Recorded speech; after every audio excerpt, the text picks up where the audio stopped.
Welcome in. It's another edition of Musings from the Mountains, WVSports.com video podcast. I'm Keenan Cummings, managing editor of WVSports.com. And I'm Patrick Kotnik, staff writer for WVSports.com. We're back again. It's Tuesday. We're here to talk to you about a variety of subjects. First on the list, met with Neal Brown today. Some interesting personnel items of note, I guess we'll start off with. Giovanni Stewart, it broke late last week, that he was considering. Right after we taped the preview. That he was considering redshirting. That is now a thing. You know, he is no longer with the West Virginia football program. Unintended consequences of this 4-game redshirt rule are now being felt at West Virginia. This is something that's happening across college football. It happened last year with Kelly Bryant at Missouri. From Clemson to Missouri. You're seeing it, Khalil Herbert at Kansas. I think this is a new reality of college football. At times, guys are going to make decisions in their senior year if they're not getting the snaps they wanted. If they're starting and enjoying. It's not only that. It's just you've seen guys along with that not only enter the transfer portal, but you also see guys skipping bowl games. The case of Nick Bosa last year, where he probably could have came back and played for Ohio State, but he decided to sit out and prepare for the NFL draft. It's just a bunch of new trends. Yeah, it's Bob Huggins thing, individual rights, and it starts infringing on the team. But that's another topic for another day. But the importance here for West Virginia is Giovanni Stewart's no longer with the football program. Tyke Smith has taken over that spear role. And it'll be interesting to see how that develops moving forward. I think that was already starting to happen in a sense anyways. I don't think Giovanni Stewart leaves just by deciding he wants to leave. I think he was getting some push there. And it boils down to what's the next move here. Also personnel related, we got some injuries news to talk about. We talked about after the game, Sean Ryan was hurt. He had surgery. An upper surgery was the extent of what Neal Brown discussed. He's going to be out a few weeks at least. That makes Bryce Wheaton pretty important. Had 2 catches in the game against Texas, looked good. He's a guy they've been waiting on, a guy from the start. When they first got here, he looks the part. He's 6'3", runs well. It really impressed early in fall camp, but injuries, inconsistency, that's been the problem there. Now it's his time to shine. It's next man up, and he's going to get that opportunity. And he did that late in the game against Texas. He had the opportunity, came up with a couple of big catches, 2 catches for 43 yards, had a great catch for a late touchdown there for West Virginia. Him, Ollie Jennings, this is, like I said, this is a young receiving core for West Virginia. And you can say they're inexperienced coming in this year. They're going to get their experience now. Yeah, Sam James is questionable at this point. Probably have a more update, better idea later in the week if he's going to play. But if he doesn't play, it's another ding to the receiver group. They're going to have someone step up. Same situation as what you're seeing Bryce Wheaton do. Not sure who that'll be. Maybe a mix of TJ Simmons, who played inside and outside this past week. Maybe another one of those young guys. But at this point, that's football. We're at that stage of the season. We had this in fall camp. Now you're having it in the season. Guys get dinged up. Other guys have to step up. And that's what separates good programs from great programs. So we'll see what happens there. Interestingly enough, I think that one of my biggest takeaways today is Neal Brown likes him some Brock Purdy. Mm-hmm. Yeah, he does. You don't really hear him kind of gush about players. He did a lot today. It sounded like one of those scripted press conferences where the coach is just ready and rearing to go to rave on a guy. He likes what he does with his arm, likes what he does with his legs, and honestly, if you look at his stats, look at his tape, it's easy to see why. He's a true dual threat type guy, can throw the ball down the field, actually is very accurate in between 10 and 20 yards, which has not been a strength of West Virginia, and can run the ball. They do a lot more design runs than Texas did. He can hurt you with his legs, but it's not the same way. Sam Ehlinger did it with kind of scramble breakdowns. They'll use him a lot with quarterback power and other things, but we'll get into that with our preview. Patrick, any other takeaways from Neal today? Well, you mentioned Brock Purdy, his praise for Brock Purdy. He also had a lot of praise, not only him, but also Matt Moore for the star on the defense, the position for Iowa State's defense, which is kind of like their hybrid between a linebacker and a DB.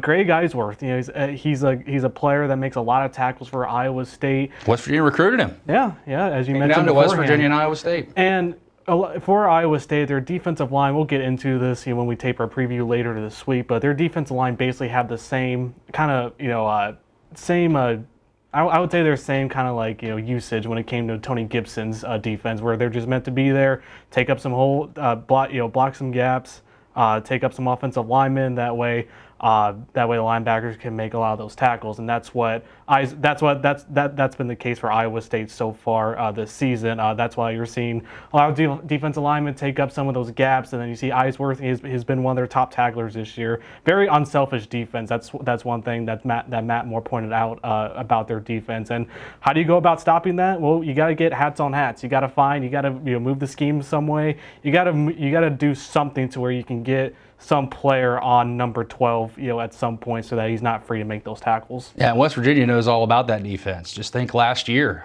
what they were able to do to Will Greer and company. It's a umbrella-style defense. They show light boxes. It's never really a light box, though, because they can move around and do a lot of different things out of that set. So how West Virginia attacks it, how they're able to run the football, which was non-existent last year. Obviously, two different teams, but that can kind of set the pace there. I did think it was interesting, too, going back to the old next man up mantra.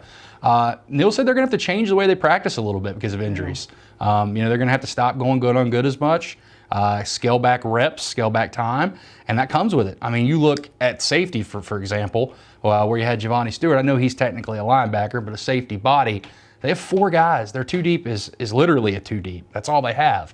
So at this point, it's about managing those reps and seeing what could happen moving forward. Another big recruiting weekend on tap. We'll get into a little bit more about who's coming, who's not coming later in the week, but Neal said it's going to be another one. They had a big-time recruiting weekend this past weekend. You name most 2021 guys that are high on their list, they were there. Christian Veilleux, the Canadian quarterback, was there, had a really great time. I think West Virginia's really in the mix there, and that is, if you circled a guy that they would want to have at that quarterback spot, I think he'd be right there at the top of the list. He was there. A lot of different guys. Amari Huggins, J.J. Jones, Javon McIntyre, safety they offered from Philadelphia. They offered quite a few guys this weekend, too. So another atmosphere is to be expected, another big-time atmosphere while Iowa State's coming to town. So West Virginia, Neal called it out. He said, pack the stadium, get the crowd going, because that stuff plays on the recruiting trail. I cannot stress it enough. They like to be impressed. And when you have a stadium full of guys cheering, you got that atmosphere going, that's a positive for the football program. And he said nothing but praise, too, for the Mountaineer fans for what they showed Saturday against Texas. That student section, which I know has gotten a lot of criticism, in years past, especially early on this season. That student section was packed. It was a great atmosphere. He's had nothing but praise for the fan base and the attendance and all that. Last thing for me on Neal, we did get an answer to the Tevin Bush mystery, where is Tevin Bush gone? It's kind of like, where's Waldo? But they wanted to go big this past week. There wasn't really as many plays for him. He's been battling a little bit of a nagging injury. Didn't specify what that is, but a little bit of a nagging injury that's kept him on the sideline. He has played on the punt team, but we'll see if his role grows a little bit, because Winston Wright has played pretty well in that spot. So it'll be interesting to see if it's more of a 50-50 split moving forward, or if this trend continues. Also met with Bob Huggins today. West Virginia has their gold-blue debut on Friday. Get excited. Basketball's back one way or the other. It's that time of the year that sports writers just love. All the overlap. You go from football to basketball to football, and everything in between. Mix in recruiting, and you got yourself a party. I think that it'll be interesting to see what this team's got. And it's different. It's going to be a different team than last year. Some of the same guys returning, but it's a young team, even with your veterans are your sophomores for the most part. And an old man, Jermaine Haley, and Chase Harler and Logan Rout, that's your 3 seniors. But then you also got rising sophomores like Jordan McCabe, Emmett Matthews, who are also assuming leadership roles as well. Yeah, I think the takeaway for me every time that we've talked about this basketball team, more 3-guard lineups. They have one true small forward on the lineup in Emmett Matthews. So I'll be interested to see how much of that 3-guard they use. I know everybody on the blue lot's been clamoring for that for 5 years, 10 years. So more 3-guard lineups. I'm really excited. I've seen him play before, but I'm really excited to see Oscar Tshiebwe in a college environment. Just see how he handles it. I mean, he's physically. You saw him today at practice. Physically, he's a man. Yeah, there's no question. It's easy to see why he was highly coveted, a 5-star guy. It'll be interesting to see how he settles in on the mental side of things. And for me, it's Derek Culver, big man. Like I say, missed some time last year because he was suspended, but really came into his own last year. Had some big games for the Mountaineers last season. Huggins said that he's improved in just about every area over the offseason, but he still needs to work on slowing his process down, whether it's at the free throw line, especially down the post. I remember that was something that he stressed to him this past season. And for a postman, it's about reading your keys, not panicking when, you get the ball down the post and you have all those arms, kind of coming at you. Yeah, and I think one thing that's going to be interesting to see how it plays out moving forward. Still waiting on the waiver for Gabe Osabuoyen. I think that changes things if he's able to play. He's a 4 that's athletic, can do a lot of different things. But if you don't get approved by the NCAA, you can't play. So right now we're still waiting on what's going to happen there. Jalen Bridges looks like he is indeed going to redshirt. Maybe those two are tied together. We'll see. But the plan is for him to redshirt. But should be fun. Basketball's back. You got the football game Saturday. A lot of recruits in town, as I mentioned. It should be a really fun environment. I hope you had fun watching this. We will be back later this week for our preview. We'll look at Iowa State. We'll take your questions. We're already fielding your questions on the Blue Lot. If you got a question on Twitter, go ahead and shoot me a message, shoot me a DM, do whatever, at Rivals Keenan. At Patrick Kotnik. So, yeah, it's simple enough. Thank you for tuning in once again. This has been another edition of Musings from the Mountains.